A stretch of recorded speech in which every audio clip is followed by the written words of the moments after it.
PITX to Lucena.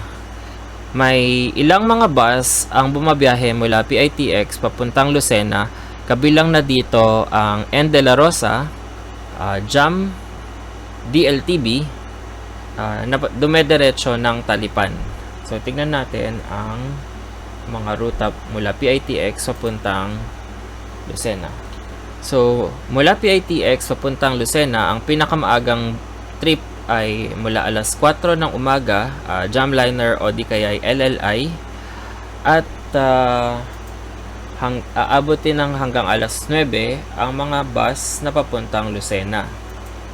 Pwede ka ring sumakay ng PNO Transportation na bumabiyahe papuntang Tagkawayan o Calawag, at pwede rin ang AB Liner na bumabiyahe na papuntang Ginyangan at Tagkawayan.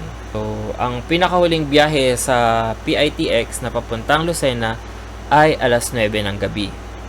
Kung wala ng bus sa PITX, pwede kang sumakay ng modern jeep na biyaheng Buendia, at saka sa Buendia sumakay ng mga bus na papuntang Lucena. 24 hours ang biyahe mula Buendia Bus Terminal papuntang Lucena. Pwede ka ring sumakay ng mga bus na papuntang Alabang galing ng PITX, at doon na salubungin ang mga bus na papuntang Lucena.